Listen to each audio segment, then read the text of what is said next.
Seja bem-vindo ao podcast Alimentação Saudável. O meu nome é Mafalda Rodrigues de Almeida, sou nutricionista, fundadora da Levit e autora de 3 livros de receitas. Por aqui vamos falar de todos os temas quentes relacionados com alimentação saudável, nutrição e estilo de vida.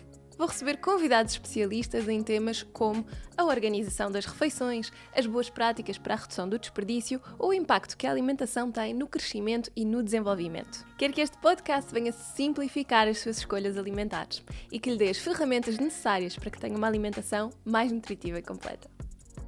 Olá e sejam bem-vindos a mais um episódio do nosso podcast. Hoje tenho aqui comigo uma médica, Marta Patita, que é uma das médicas mais pedidas por vocês. Vocês estão-me sempre a fazer perguntas sobre gastroenterologia e sobre saúde digestiva e sobre intestinos e por isso hoje vamos tentar desmistificar ao máximo todas aquelas dúvidas que vocês me vão enviando e todas as perguntas. Já sabem, isto é uma das coisas que eu mais refiro. As minhas consultas são 80% iniciadas com o objetivo de tratar a saúde digestiva e intestinal, por isso isto é um tema que me diz muito. E Marta, eu queria começar por te perguntar se há assim, alguma patologia que tu notes digestiva ou intestinal que se destaca mais na tua prática clínica.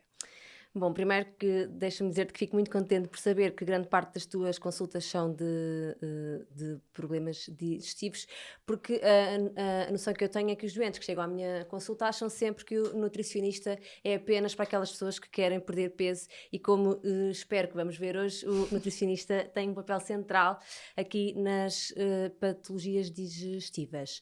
Em relação à patologia que mais se destaca, sem dúvida que o síndrome do intestino irritável ocupa uma percentagem muito grande das consultas de gastro. Afeta mais mulheres, não sei se é essa a tua ideia, mas pelo menos mas pronto, na é minha difícil prática, perceber porque eu tenho muitas mulheres. muitas mulheres. Sim. Mas pronto, parece haver uma predominância para as mulheres e nos Estados Unidos temos algumas estatísticas que nos apontam que 25 a 50% do total de consultas de gastro sejam por síndrome do intestino irritável, ou seja, metade das nossas consultas são por este motivo. Isto é muito importante porque implica grandes cargas em termos de custos de saúde e porque é também uma causa muito frequente de absentismo laboral e, portanto, é um tema importante e que as pessoas estejam alerta para isso. Eu acho giro tu dizeres isso porque era a primeira coisa que me vinha à cabeça, porque pelo menos em termos de consulta de nutrição é isso que acontece mais. Sim, temos também uma percentagem importante de doentes que têm uma dispepsia. O que é isto? É aquela dificuldade em fazer a digestão, a sensação de enfartamento, o refluxo, são também doenças bastante frequentes, mas sem dúvida que o principal chavão é o síndrome do intestino irritável. Essas eu normalmente só arranco, ou seja, só consigo saber Pois. se a pessoa tem esses problemas quando começa a descongelar, A fazer perguntas. exatamente, a descozer ali o histórico todo e a fazer as perguntas, mas normalmente aquilo que aflige e que faz com que a pessoa queira vir é realmente pelo menos o que acontece quando as pessoas me chegam é, já não aguento mais, já tentei tudo, já tomei todos os medicamentos. Exato. E antes de nós começarmos a gravar estávamos a falar disso, preciso de mudar Lá alguma está, coisa. muitas vezes o nutricionista já vem muito tarde, quando deveria ser, se calhar, numa fase mais inicial e a base de tudo. Exato, e tu notas isso também nas tuas consultas, as pessoas já só vão quando já estão muito aflitas ou não?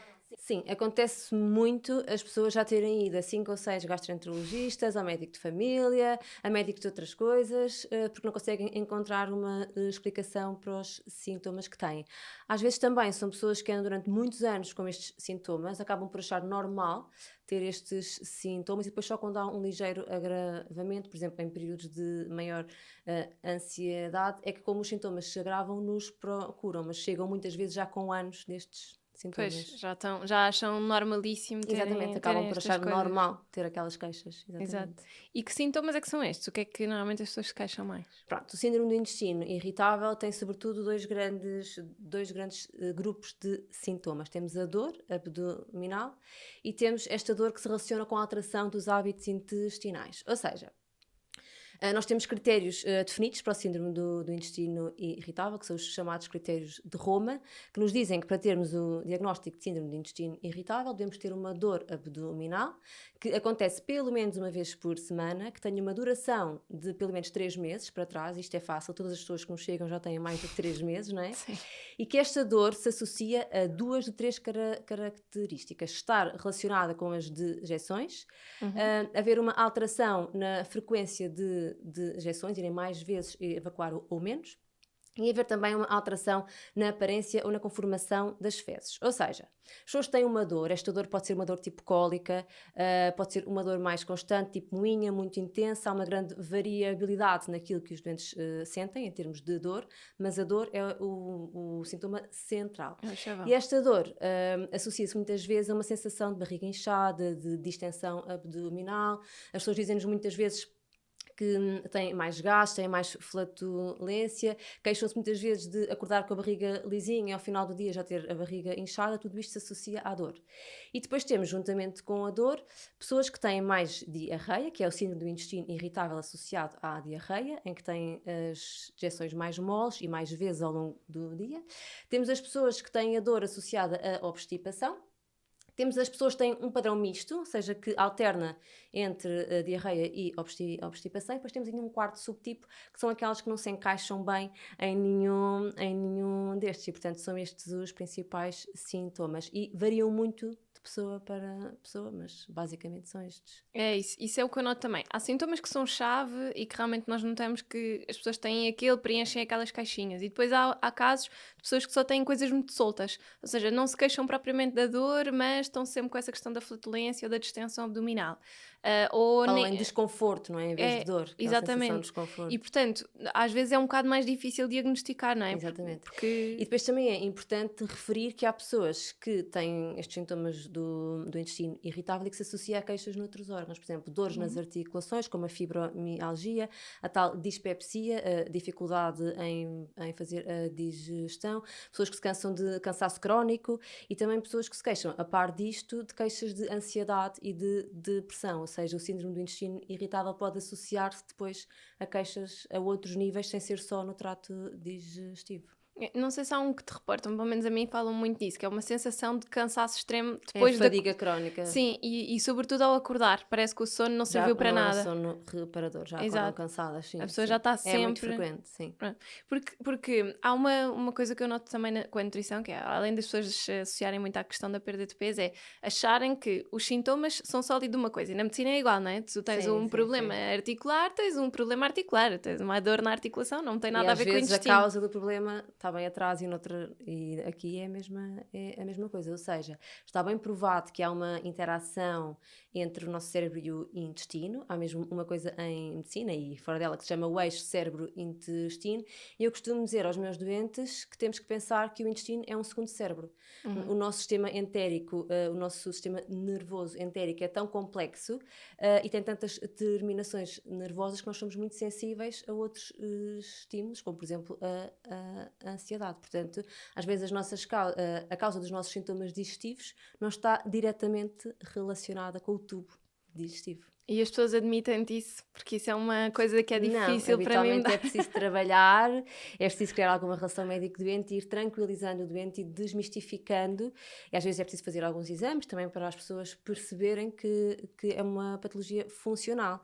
E é também importante dizer isto aos nossos doentes: é uma doença crónica e funcional, ou seja, não há uma cura para esta doença. Vamos ter que aprender a lidar com os sintomas e ver o que é que conseguimos fazer para melhorar os nossos sintomas. E é importante também gerir as expectativas com os doentes, não é? E dizer-lhes que não podem esperar ter uma cura e que por fazer 2 semanas esta dieta ou este medicamento vamos passar 2 anos sem ter queixas, não é? Sim. É importante gerir isto. Exatamente. Eu às vezes tento aligerar um bocado a coisa, em vez de lhe dizer que é uma doença, digo, olha, isto é uma condição Sim, com que vai ter é que um viver para síndrome, é um sempre. conjunto de sintomas, não é? Exatamente. Exatamente. E se tiver determinados comportamentos, muito cansaço, muito stress, muita ansiedade, uma determinada fase, pode haver uma altura em que há pessoas que até me dizem, eu até beber água fico com a barriga inchada. Sim, essa frase é típica. Pronto, e às vezes eu digo, olha, então nem beba água. Pronto, e aí nesses casos eu imensas vezes ensino as pessoas a praticarem o Sim, jejum intermitente de manhã, porque às vezes as pessoas acordam já com esta sensação toda e vão comer torradas, o que for, que ainda vai ficam inflamar mais, piores. ficam piores. Portanto, às vezes aí também incentivo esse tipo de coisas. Mas tu falavas em exames, que tipo de exames é que costumas recomendar? Pronto, nem todos os doentes precisam de exames. Isto é a primeira, o Isso é primeiro muito conceito que importante. importa definir, não é? Nem Ok, todos os doentes precisam de exames. E boa. as duas abordagens são válidas. Primeiro, quando o doente nos chega, tanto à consulta de nutrição como à minha consulta, é importante fazermos uma história clínica, não é? E percebermos como é que os sintomas apareceram, quando, Isto porquê? Porque temos que procurar pistas que nos possam indicar que pode haver uma patologia orgânica, como por exemplo uma doença inflamatória do intestino ou um cancro que possa estar na base destes sintomas. Sempre que temos estes chamados sinais de alarme, pode justificar-se fazer exames. Exemplos destes sinais de alarme que é importante as pessoas saberem. Início dos sintomas, por exemplo, acima dos 50 anos, porque aqui aumenta o risco de termos uma patologia orgânica. O facto de termos sangue nas fezes, quer seja sangue vivo, quer seja sangue preto, que são chamadas as melenas, devem também levar à realização de exames. Quando temos diarreia noturna, isto é uma pista importante, as pessoas que acordam e que se levantam de noite para ir à casa de banho, pode também significar uma doença orgânica. Doentes que têm perda de peso, apesar de manterem os seus hábitos alimentares e de não estarem a fazer nenhum esforço para a perda de peso. Pessoas que têm história de cancro na família e, portanto, também podem ter maior risco de vir a ter esse tipo de doenças. E, por fim, também pessoas que têm anemia ou que têm alterações nas análises que justifiquem fazer exames mais invasivos. Ou seja, numa fase inicial, sobretudo em pessoas com diarreia, pode valer a pena fazermos uma análise ao sangue, ver se tem anemia, fazer análise às fezes para excluir infecções que possam estar na base da diarreia, ver também se tem parâmetros inflamatórios aumentados e depois doentes que têm estes sinais de alarme, pode justificar fazer exames mais invasivos, como por exemplo uma endoscopia com biópsias, que nos vai permitir ver se temos doença celíaca, ou fazer uma colonoscopia com biópsias. É também importante desmistificar que às vezes o médico da gastro escreve que a colonoscopia não tem alterações, mas que fez biópsias. Porquê? Se eu não tenho nenhuma alteração? Porque há doenças que só se vêem ao microscópio, há certas formas de colite que só se vêem ao microscópio, tal como a doença celíaca, e portanto é importante às vezes fazermos biópsias mesmo que não tenhamos nada. O que nós sabemos é que a grande maioria destes doentes não vão ter nenhuma doença orgânica, ou seja, no fim de fazermos estes exames, os doentes não vão ter nenhuma doença orgânica, mas sempre que há estes sinais de alarme, devemos fazê-los. Ou seja, em suma, uma doente jovem com 25 anos, que já é obstipada desde sempre e que agora anda pior, se calhar mais vale iniciar uma alteração no estilo de vida, fazer uma dieta adaptada e ver se melhora. Só no caso de não melhorar é que vale a pena fazer exames mais invasivos. Às vezes o que vemos é que há pessoas que respondem muito bem à alteração do estilo de vida, a uma maior gestão do stress, acabam por ter depois uma melhoria dos sintomas. Portanto, síndrome do intestino irritável não é igual a exames. É verdade que Isso é não há importante. um exame que nos diga que tem síndrome do intestino irritável, isso é uma grande chatice para a maioria dos doentes, não é? Queriam ter um exame que dissesse eu tenho isto, e o diagnóstico acaba por ser um bocadinho de exclusão. Vamos excluindo outras causas para aqueles sintomas e chegamos então ao síndrome do intestino Vão irritável. preenchendo aquelas caixinhas, tem estes Exatamente. sintomas, não tem? E alertar também que uma pessoa que tem o diagnóstico de síndrome do intestino irritável há 5 anos atrás, agora pode ter o aparecimento de um sintoma de novo e não deve ficar descansado, que é o síndrome do intestino irritável. Ou seja, sempre que nos aparecem sintomas novos e que nos preocupem, devemos ser reavaliados. Aquilo que temos há 5 anos atrás não tem que ser igual àquilo que temos agora. Pois, exato, ficarmos atentos, como em qualquer Alerta, doença, não é? exatamente. Irmos fazendo quase um rastreio para Exatamente. perceber. E tu falavas da questão da anemia, isso para mim interessa-me particularmente porque eu recebo muitas mulheres, maioritariamente tenho mulheres em consulta, e cada vez tenho mais mulheres com anemia. Nós sabemos que as mulheres têm sempre mais essa tendência, mas considerando a conjugação de problemas intestinais com o facto de serem mulheres e a questão da anemia estar presente em muitas, há sim algumas suspeitas que se pudesse levantar, porque nós sabemos que quando o intestino não funciona bem, a absorção de ferro fica comprometida na maior parte das vezes. Há outras causas que nos possam levar Sim. aqui? Primeiro é importante sempre vermos se a anemia é por déficit de ferro ou não. Isso vê-se não só pelos níveis de ferro, não é, que nós podemos pedir, sobretudo os níveis de ferritina, que são muito mais importantes do que os níveis de ferro. A ferritina dá-nos uma ideia das reservas de ferro e o valor de ferro diário oscila muito. Portanto, é muito mais importante vermos os níveis de ferritina. Devemos ver se a anemia é por déficit de ferro. Isto porquê? Porque há muitas doenças inflamatórias, por exemplo, a artrite reumatoide, enfim, uma série de doenças que cursam com inflamação, que podem levar a anemia que não tem por causa o déficit de ferro. Portanto, sempre que temos uma anemia por déficit de ferro, sobretudo em doentes mais jovens, isto também é verdade para pessoas mais velhas, mas sobretudo em doentes mais jovens, temos sempre que excluir uma causa de perda de sangue no intestino. As mulheres, claro, as mulheres que são menstruadas, portanto as mulheres mais jovens, em idade fértil, todos os meses perdem sangue na menstruação. Fora disso, também temos que pensar no trato digestivo. E pode haver um déficit de consumo, pode haver um déficit de absorção, porque o nosso intestino sofre com a nossa desregulação, e pode haver um déficit de absorção. Depois temos sempre que excluir outras doenças, como por exemplo a doença celíaca. É um tema que não se falava muito, e agora os médicos já estão mais alerta para isso, mas a doença celíaca, por exemplo, pode manifestar-se apenas por anemia. Pode não dar diarreia, pode não dar perda de peso, pode manifestar-se apenas por anemia. Portanto, sim, quando há uma anemia cuja causa é déficit de ferro, podemos começar por suplementar com ferro e ver se resolve. Se quando paramos a suplementação com ferro a anemia volta, pode-se justificar fazermos um estudo um bocadinho mais aprofundado. Exatamente. Pois, isso é super importante também porque a doença celíaca vai, no fundo, gerar uma inflamação crónica no nosso organismo e se a pessoa não tratar, continuas a ter muitos outros sintomas a serem desenvolvidos, Exatamente, não é? além dos sintomas clássicos, como a diarreia, pode haver déficits de vitaminas e a longo prazo, como no nosso intestino nós temos grande parte do nosso sistema imune, a longo prazo, pelo facto de termos uma inflamação crónica e estarmos sempre a estimular com o glúten as nossas células, pode até a longo prazo vir a ter consequências graves como a osteoporose ou como o desenvolvimento de linfoma do intestino. Portanto, a doença celíaca deve ser sempre despistada e tratada. Sim, isso é super importante. Mas acho que eu também queria desmistificar isto um bocadinho contigo, que é a questão do glúten e a lactose, cada vez são mais, são assim mais demonizados. Nós sabemos que têm um potencial inflamatório maior no organismo, Sim. mas muitas pessoas acham que são intolerantes, fazem os testes, não são intolerantes, mas continuam a achar que são, não é? O que Há é que muita isto quer confusão dizer? à volta disso. Primeiro, explicar que a intolerância à lactose, podemos começar pela lactose, é frequente. Estima-se que mais ou menos 40% da população tem intolerância à lactose. Isto, o que é uma intolerância à lactose? É o facto de nós termos, é um conjunto de sintomas que nós temos 3 a 4 horas após ingerirmos a lactose. E esse conjunto de sintomas vai desaparecer quando estamos 5 a 7 dias sem consumir a lactose. Estes sintomas são os sintomas de distensão abdominal, flatulência, gases. Algumas pessoas têm vômitos e em crianças pode também levar a diarreia. Agora, é importante percebermos o que é isto, a intolerância à lactose e dos testes que fazemos, se eles são realmente necessários e o que é que mudam. A lactose é um disacárido, tem 2 moléculazinhas que são separadas no nosso intestino por uma enzima e que elas conseguem ser absorvidas depois de serem separadas. Se esta molécula toda não for separada porque não temos essa enzima, vai para o intestino grosso e vai levar a uma fermentação pelas nossas bactérias com a produção de gás.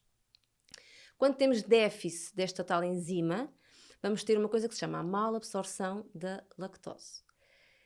Quando não temos déficit desta enzima, podemos ter na mesma a intolerância. Ou seja, temos uma enzima normal, mas somos mais sensíveis e a quantidade de lactose que ingerimos é suficiente para nos provocar os sintomas. Portanto, quando nós fazemos o teste da lactose, consiste em ingerir 50 gramas de lactose e depois ir medindo os níveis de hidrogênio, que é um gás que as nossas bactérias produzem quando nós não absorvemos a lactose.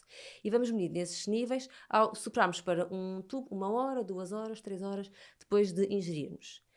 Isto mede apenas as pessoas que têm o déficit da enzima e que têm a mala absorção de lactose, mas não mede as pessoas que são intolerantes, porque as pessoas que não têm o déficit de enzima podem na mesma ser intolerantes. Ou seja, o facto de termos um teste que nos diz que não temos mala absorção de lactose não exclui a presença de intolerância. Podemos ser mais sensíveis e não tolerar. Portanto, o teste não vai mudar nada, porque quer o teste me diga que tenho uma mala absorção de lactose, quer só me diga que tenho uma intolerância, o tratamento vai ser o mesmo, que é reduzir o consumo de lactose. Também E já ver fazer se o teste, melhora. não é?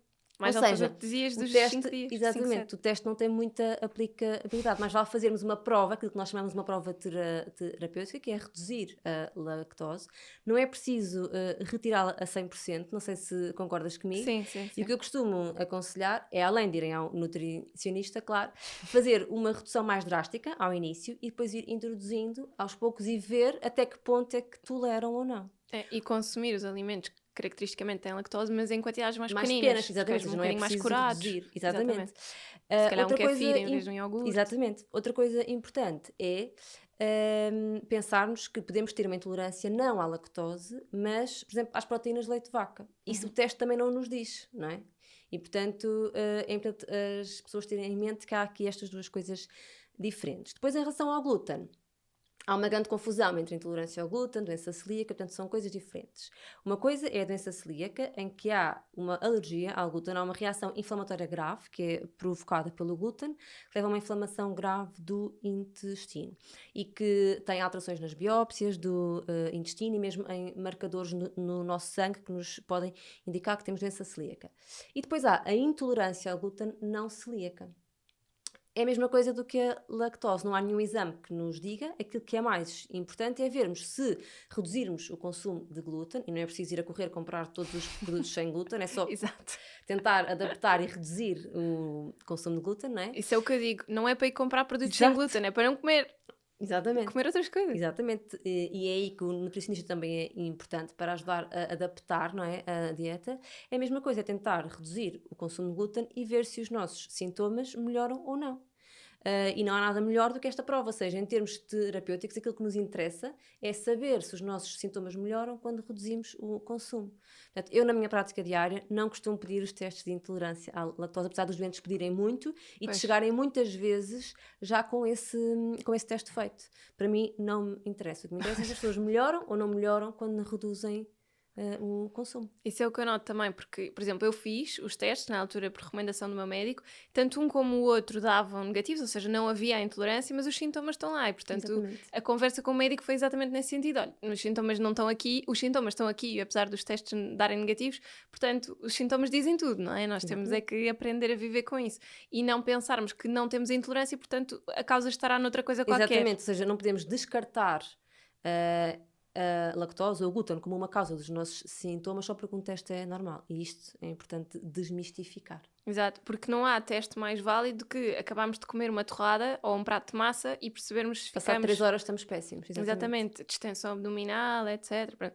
E é muito importante para quem nos ouve, glúten está presente no trigo, no centeio, na cevada e na aveia. A aveia pode estar ou não, mas pronto, normalmente nestes alimentos e tudo o que eles contêm, eles estão em todo lado, portanto é um bocado difícil de se fugir a sério, mas por aí. E aqueles outros testes também me perguntam muitas vezes e normalmente são testes que eu pessoalmente não considero importantes, que são os testes tipo A200 e outros testes de intolerâncias que normalmente não são feitos com uma análise sanguínea, nem com, como estavas a dizer, tomar uma solução, etc. São testes feitos com um sensor. Geralmente eu não costumo usá-los, eu sei que há muitos colegas meus que usam estes testes, mas eu não costumo usar precisamente porque reconheço outros tipos de testes que acho que têm mais validade do que estes.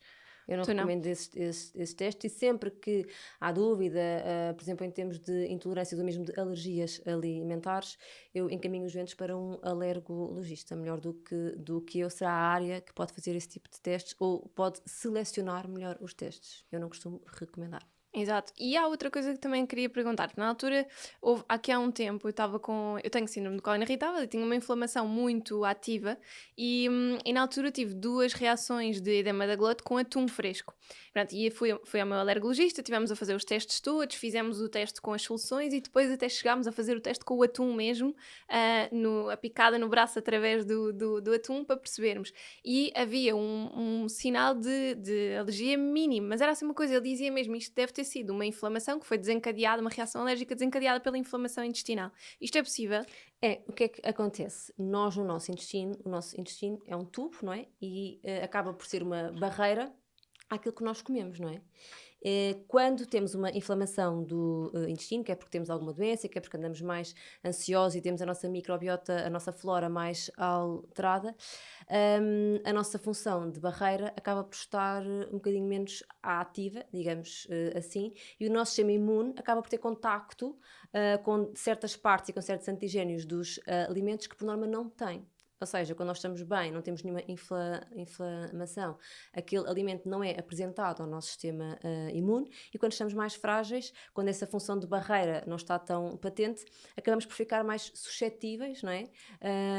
A esses estímulos, como por exemplo uma proteína do atum que pode ter sido apresentada ao sistema imune e ter desencadeado uma resposta alérgica mesmo, porque foi com edema da glote, é mesmo uma reação alérgica Sim, ao sim, atum. porque na altura em conversa o que nós falávamos era se isto, eu nunca tinha tido alergia ao peixe, o peixe apesar de ser dos principais grupos de Alergénios. alergénios, né? Mas o que ele me dizia era isto pode ter sido uma altura em que estavas tão estressada, tão cansada, que houve essa reação inflamatória e dizia-me sempre, não deixes de comer atum, deixa de comer atum fresco, que é aquele que vai ter mais proteínas e todo também todo o atum mais puro, mas como o atum enlatado, vai mantendo, quando sentires mais confiante e sentires que já estás bem, voltas a É isso, comer. às Ainda vezes não podemos voltei a comer. reduzir a quantidade, que é para o estímulo ser menor, depois vamos aumentando. Exato, a mesma questão com a lactose, não é? Que estávamos aqui a Exatamente, falar, é ou a mesma seja, coisa, exatamente. reduzir ao máximo.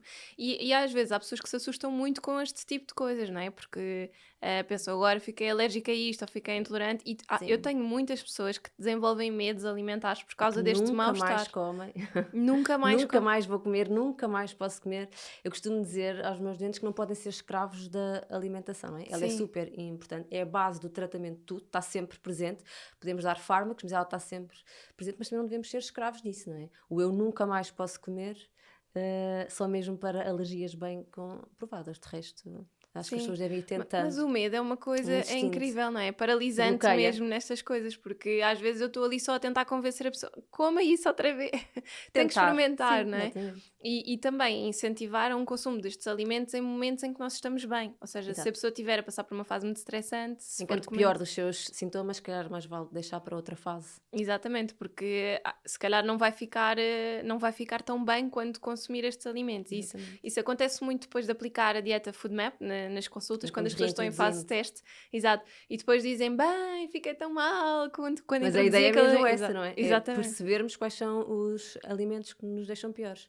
E mesmo assim, isso não quer dizer que nunca mais possamos comer. exatamente, Quer isso é dizer o que que eu tem que digo haver sempre. alguma moderação com aquele tipo de alimentos. Às vezes o que eu refiro é, então o corpo ainda não está preparado para receber este alimento. Vamos deixar aqui numa lista para introduzir depois. Sim, Vamos tentar os outros, pronto. E introduzir também quantidades mais pequeninas, exatamente. E depois ir porque. aumentando para ver até que ponto é que toleramos ou não. Exato, e fazer algumas estratégias, por exemplo, no caso das leguminosas, ter aquela questão de molhar, cozer em casa, usar alga kombu, Esses tudo são os isso vai truques que ajudar. nós não sabemos, médicos de gastro, e que a parte da nutrição ajuda. Sim, olha, e há bocadinho falavas de dispepsia, há outro conceito, outra palavra que também surge muito hoje em dia, que é a questão da disbiose. Uhum.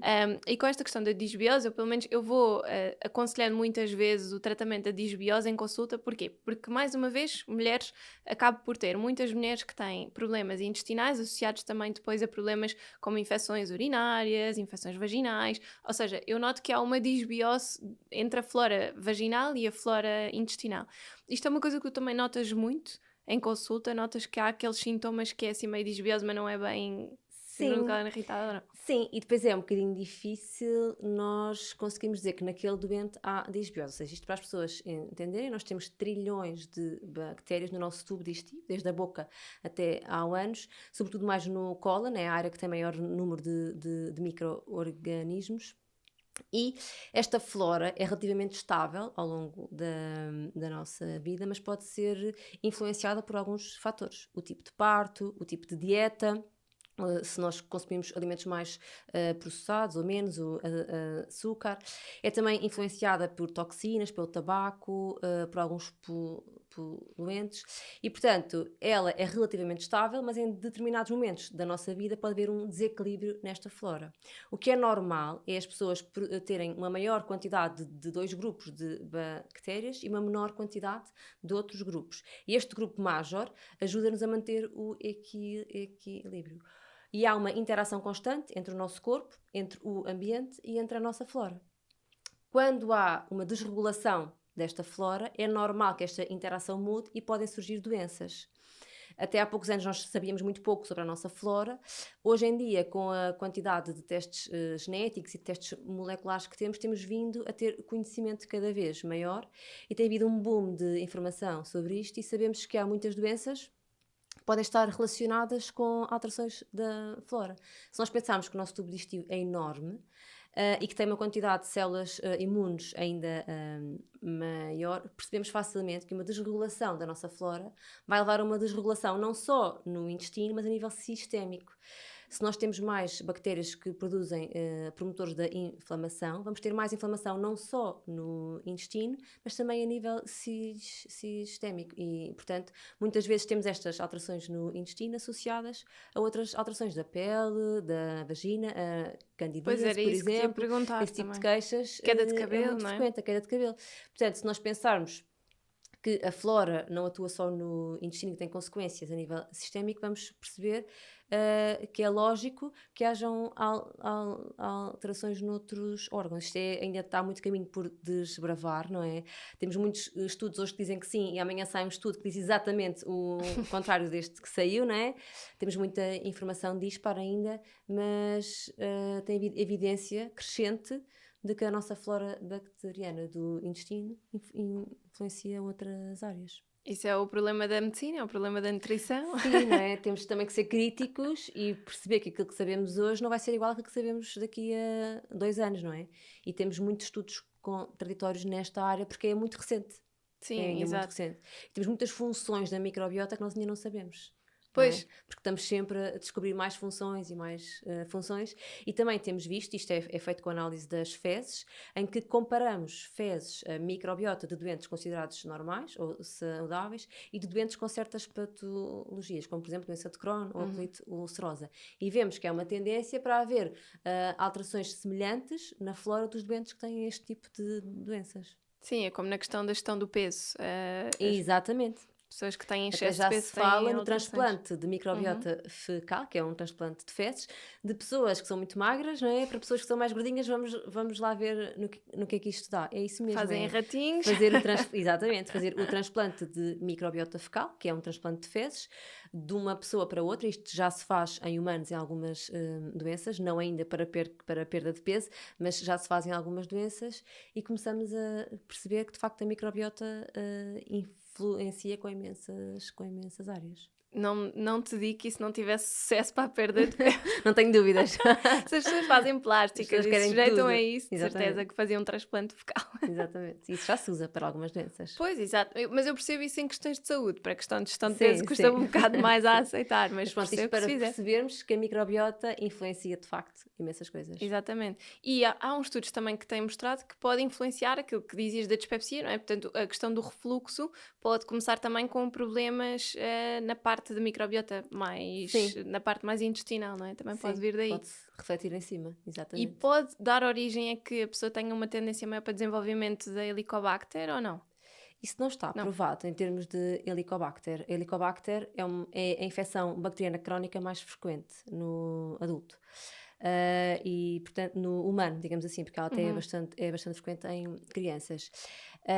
E nós, no nosso país, temos uma prevalência de cerca de 70%, acima de 70%, portanto, é um bocadinho difícil atribuirmos ainda alterações na microbiota a esta infecção, porque ela é mesmo muito prevalente e é mais frequente em países com menos condições socioeconómicas. Portanto, ainda não há uma relação bem estabelecida, mas já há estudos que apontam para isso. Mas ainda E- não temos uma resposta concreta. E consegue-se perceber de onde é que ela pode vir, porque é que há essa associação?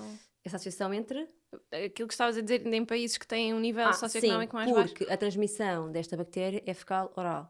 E, portanto, águas contaminadas, países em que há uma maior densidade populacional, em que as pessoas partilham quartos, casas com uma grande densidade populacional, em que não há água canalizada, a bactéria transmite-se mais facilmente, e é por isso. É porque a transmissão é fecal-oral. E todas as doenças de transmissão fecal-oral são mais frequentes em países com menos condições socioeconómicas.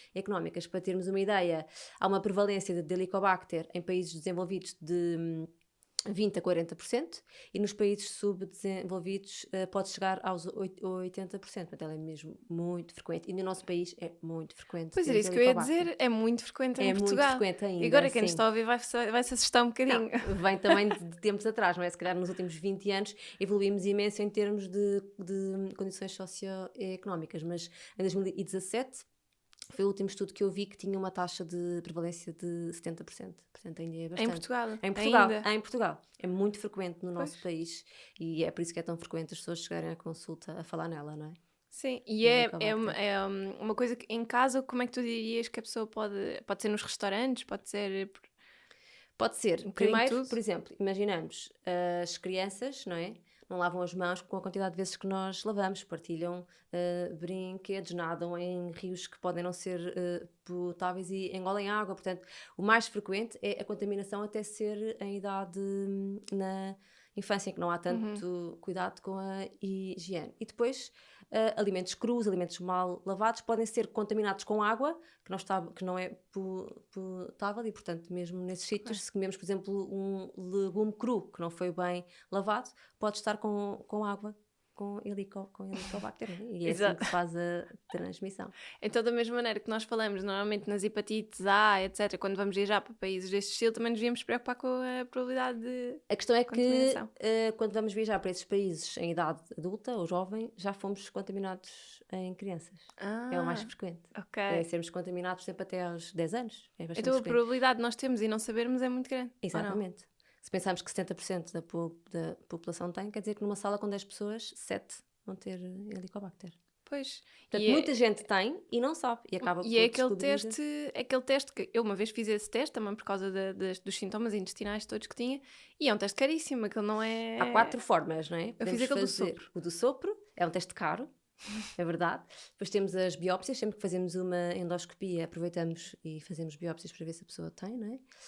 Quando está indicado. Depois ainda há um teste ao sangue, que é o teste serológico, que é medir um anticorpo no sangue. E depois ainda há um quarto teste, que é o teste do antigênio fecal, que implica recolher uma amostra de fezes, onde vamos depois fazer essa pesquisa. Portanto, há várias formas de a pesquisar. Sempre que temos sintomas de dispepsia, devemos de fazer o despiste. Pois, exato. E os sintomas de dispepsia, neste caso, refluxo, não é? Quais é que são assim aqueles que A normalmente dispepsia é aquela apresentas sensação mais? de dificuldade de digestão, sensação de enfartamento, saciedade precoce. Algumas pessoas que têm refluxo também vão ter helicobacter. E Sim, que depois está ela pode associado. vir a dar complicações, como as úlceras gástricas, as úlceras do duodeno. Pode também ser uma causa de anemia ou de déficit de vitamina B12. E, portanto, sempre que temos helicobacter, devemos tratá-la. Ok. Sempre que temos esse diagnóstico, devemos tratar. Tem Além mesmo que disso, se matar o bichinho. tem mesmo que se matar o bichinho, porque tem estas consequências todas que eu já disse e, além disso, pode levar a alterações nas células que são precursoras de cancro, ou seja, ela pode aumentar o risco de vir a ter cancro. É uma infecção, tem estas consequências todas, portanto, sempre que temos este diagnóstico, devemos tratar, salvo algumas exceções, mas de forma global, sempre que temos este diagnóstico, devemos fazer um tratamento para erradicar. E nas crianças consegue-se detectar assim ou não? Ou têm menos, ou sintomas menos graves? Ou... Habitualmente as crianças não têm este tipo de queixas logo, não é? Até porque a infecção foi há menos tempo. E depois este tipo de exames mais invasivos também só se fazem mais em adultos. Há algumas crianças, sim, que têm queixas, fazem endoscopia, fazem este tipo de testes e também se trata helicobacter em crianças quando têm sintomas, mas de longe não é a minha prática porque eu só vejo adultos, mas a ideia que tenho é que não é assim tão frequente nas crianças tratar-se. Pois, se calhar acaba por ser uma infecção muito mais leve e E os acabam por sintomas não. acabam por surgir depois mais tarde. Porque a pessoa pode conviver com a bactéria desde a idade, desde a infância, Desde não os é? 5 anos até aos 95 e nunca ter queixas. Pois, exato, mas ela vai tendo os seus danos, não Exatamente, é? Vai exatamente, provocando os seus danos. Por isso exatamente. é que eu acho que é importante também que as pessoas percebam que às vezes estes sintomas digestivos podem surgir ao fim de anos e anos e anos da Sim, e é também pessoa se importante sentir bem, explicar não às é? pessoas que a bactéria está lá, pode fazer mal, mas é muito frequente tratarmos a bactéria e os sintomas continuarem lá. Porque a Uhum. bactéria não é a única causa destes sintomas, não é tudo aquilo que temos vindo a falar até aqui, portanto é também importante dizer isto, não é? Que vamos tratá-la, porque ela tem consequências, mas que às vezes o que acontece é que os sintomas a seguir se mantêm. Sim, exatamente. Mas isso é mesmo que É importante dizíamos, não explicar. é? Que a pessoa Exatamente, vai mudar algumas coisas, mas tem que perceber que é uma coisa para a vida, não é? Ter alguns exatamente. cuidados para sempre. Mas há muitas pessoas que em consulta me dizem isso. Como é que eu agora, chegando aos 40 anos, é que começo a ter estes problemas digestivos que nunca tive? Mas isso é a mesma coisa quando fazem a conversa. Sim. Ah, eu aos 60 anos, eu como igual a como quando tinha 20 E e não agora? percebo porque é que não consigo emagrecer. Então, porque tem menos 40% das necessidades calóricas quase. Mas em termos de Sim, alimentação nós é a temos que mesma perceber coisa. isso, não é? A Sim, mesma coisa. Pode surgir surgir em qualquer idade. Pode. E aos 40 podemos ter o stress que não tínhamos aos 20. Exatamente. Não é?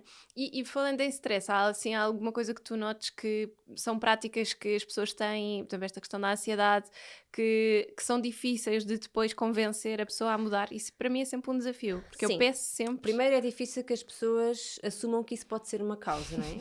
Depois também é difícil desmistificar que as pessoas não são tontas, não é? Não são loucas, as pessoas têm sintomas e que a ansiedade faz com que elas fiquem mais sensíveis a tudo, incluindo à dor. Por exemplo, uma pessoa que sempre teve a barriga inchada desde os 20 anos, mas que não tinha dor, por algum motivo, como por exemplo a ansiedade, pode ficar mais hipersensível e a mesma quantidade de ar dentro do intestino passar a provocar dor. É importante explicar às pessoas que elas não são tontas. O que acontece é que tudo aquilo que se passa no nosso sistema nervoso central vai também depois ter implicações no intestino.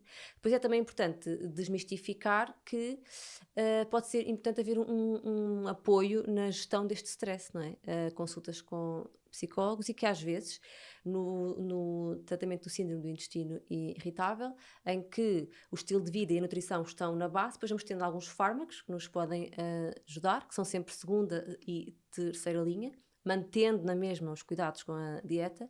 É importante também que as pessoas percebam que às vezes o apoio psiquiátrico e mesmo com antidepressivos em baixa dose pode ser necessário em algumas pessoas em fase de maior ansiedade e de maior stress. As pessoas não são loucas porque vão ao psiquiatra ou ao psicólogo, não é? Eles existem porque de facto nós precisamos deles para nos ajudar nesta gestão, e as pessoas têm algum tabu em falar sobre isto, em assumir que a ansiedade pode ser a causa dos seus sintomas e em procurar ajuda. Isso é uma coisa que também noto muito e que às vezes tento incentivar, mas é sempre um assunto que é delicado, porque é isso, as pessoas pensam que tu estás a passar-lhes um atestado de tontice e que não tem nada a ver com isso, não é? A pensar, tem que se cuidar mais. Esta relação, e é importante tranquilizar o doente. Isto não é nenhuma doença grave, ou lá está, é uma condição, é um síndrome, não é? Não é nenhuma doença grave, mas pode precisar de apoio para resolver os sintomas. Exato, e sobretudo para não desencadear os tais medos de comer, nem os medos de sair de casa. Já tive pessoas assim, tinham medos de sair de casa porque em determinadas situações... Tem que ter uma casa de banho logo ali. Isto exatamente, sim. E pronto, e é limitador para uma pessoa que aquilo que eu quer disse fazer logo ao início, que é, isto é uma causa importante de absentismo laboral. As pessoas faltam ao trabalho por este tipo de queixas. Sim, E afeta exatamente. muito a qualidade de vida. Olha, e em relação ao Covid, agora houve em 2020, em outubro de 2020, saiu um estudo que associava também os probióticos, a suplementação com probióticos, com nós termos maior capacidade de, no fundo, manifestar menos sintomas. Portanto, não tem nada a ver com menos probabilidade de apanhar, não tinha nada a ver com isso, mas os sintomas manifestavam-se de uma forma mais leve. Tu tens visto outros estudos a saírem Eu não conheço relativamente... esse estudo, mas isto é à semelhança daquilo que acontece para quase todas as doenças infecciosas, não é? Se nós estamos com o nosso sistema imune melhor, bem, vamos estar melhor, não é? Para responder a todo tipo de doenças. Tem havido alguns estudos que nos mostram que os probióticos podem ter benefícios não só nas doenças gastrointestinais, mas também, por exemplo, em doenças respiratórias ou na diabetes. O que se passa com os probióticos é que temos tanta informação a sair ao mesmo tempo, informação de baixa qualidade, ou seja, os estudos com probióticos são estudos com números pequenos que incluem combinações de probióticos muito diferentes. Este probiótico tem 10 bactérias, este tem só 2, este tem 120 milhões de bactérias, este tem só 5 milhões. Depois nós não conseguimos comparar os vários estudos entre si. E aquilo que é verdade para um probiótico e para uma doença pode não ser verdade para o mesmo probiótico noutra doença. Ou seja, é um bocadinho difícil de extrapolar e de fazer uma comparação entre os diferentes probióticos. E nós precisamos urgentemente, nos próximos anos, de estudos mais controlados sobre isto. Em 2020 saiu umas recomendações da AGA, que é a Associação Americana dos Gastroenterologistas, para o uso de probióticos, porque de facto existem tantos e são lançados tantos no mercado e não tínhamos ainda muitas recomendações. E a verdade é que, apesar de haver evidência crescente de que eles podem ser benéficos em muitas áreas, não podemos aconselhá-los de forma cientificamente comprovada. Ou seja, eu acredito que melhora muitas coisas, eu prescrevo probióticos com alguma frequência na minha consulta, mas tento explicar ao doente que aquilo que vamos fazer é, há um potencial benefício que não está ainda 100% comprovado, os riscos são baixos e, portanto, vamos tentar e ver se ajuda. Ou seja, eu prescrevo probióticos, mas tem que haver aqui esta explicação, porque houve um entusiasmo tão grande com os probióticos e como eles são considerados suplementos alimentares, não carecem de uma regulamentação para serem lançados no mercado tão grande como outro tipo de fármacos. Não precisam passar pela EMA ou pela FDA, são lançados no mercado. Não exigem receita médica e, portanto, temos de ter alguma cautela no seu uso. Não porque eles nos possam fazer mal, porque de facto as consequências eles parecem ser seguros, mas porque podem não ter o efeito benéfico que nós desejávamos, não é? E, portanto, acho que nos próximos anos vamos ter muito mais informação e informação mais concreta. É importante também termos em conta que eles têm custos associados, os probióticos são caros, não há uma regulamentação também do seu preço. O mesmo probiótico pode ter preços muito diferentes entre diversas farmácias e, por norma, são medicamentos caros e que são difíceis para as pessoas de manter a longo prazo. Podemos tentar, durante um certo período de tempo, tentar controlar a tal disbiose ou ajudar a compensar essa disbiose e depois, a longo prazo, manter mais com a nossa dieta, não é? Porque há muitos probióticos naquilo que nós comemos diariamente, só que não são em quantidades tão grandes como os probióticos que se vendem como formulações de probióticos. É preciso ter alguma cautela no seu uso neste sentido. Só as pessoas com um comprometimento grave do sistema imune é que têm mais reações, ou que podem ter potencialmente mais reações adversas. A restante população, eles são considerados seguros, mas podem não ser eficazes para aquilo que nós queremos. Exato. Sim, depois também depende das estirpes, não é? Temos aquele grupo de bactérias major que é o mais importante. Vamos suplementar os lactobacilos, as bifidobactérias são aquelas que estão mais estudadas. Só que às vezes também não sabemos a quantidade que é suficiente para colonizar o nosso intestino e para ter um efeito naquela doença que nós queríamos, como por exemplo no Covid. Portanto, eu tenho alguma dificuldade em assumir isso ou em recomendar para esse tipo de doenças, não é? Mas há muitas coisas que podem melhorar com os probióticos. E pensando no potencial efeito benéfico, podemos tentar. Eu para Covid também não recomendo. Acho que é um bocadinho por aí. E o Covid é só um exemplo, não é? Agora os probióticos melhoram tudo. Calma, não é? Temos que perceber que podem não ter aquele efeito desejado que nós queríamos, porque com aquela bactéria naquela quantidade pode não ser suficiente para ter o efeito desejado.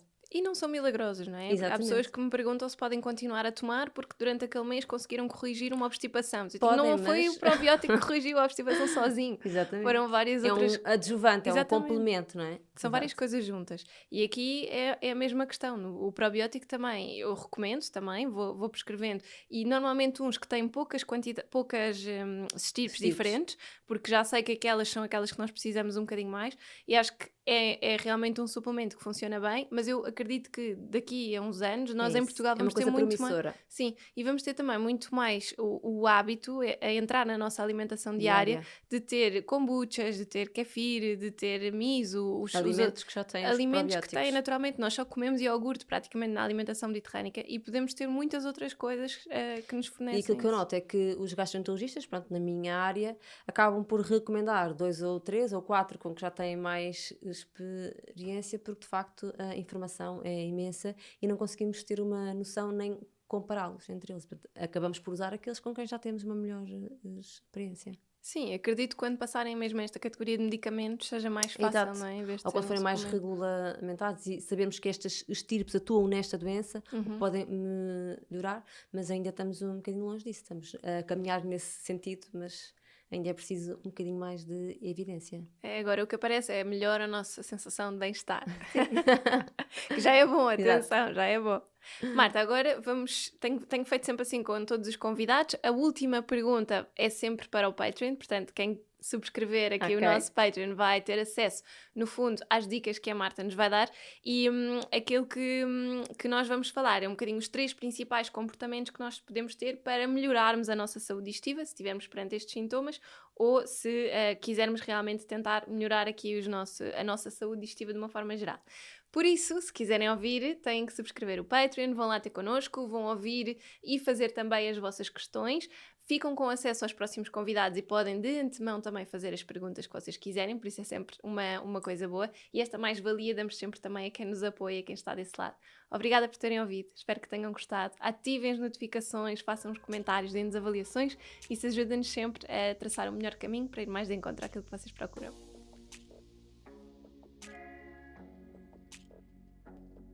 Se gosta dos conteúdos que vê por aqui, o Patreon é a melhor forma de nos apoiar. Ao subscrever este serviço, pode ficar com acesso a conteúdos exclusivos. E o que é que lhe posso prometer? Um acesso a uma newsletter todas as semanas, com um plano semanal de receitas vegetariano e outro com carne e peixe. O que é que isto lhe vai permitir? Variar as suas receitas diárias lá por casa, fazer com que a alimentação seja mais saudável e não ter aquela sensação de cansaço de já não sei o que é de fazer. Assim vai ter sempre ideias e até temos algumas sugestões de snacks e pequenos almoços que podem incorporar no seu dia-a-dia. Além disso, damos a oportunidade aos patronos de terem acesso exclusivo e antecipado aos nossos convidados e de poderem também colocar as suas dúvidas e as suas perguntas. E vamos ainda publicar todos os meses conteúdo exclusivo para os patronos sobre os temas que temos falado por aqui e ainda algumas perguntas e respectivas respostas que os nossos convidados dão e que são apenas exclusivas para quem subscreve o Patreon. Obrigada!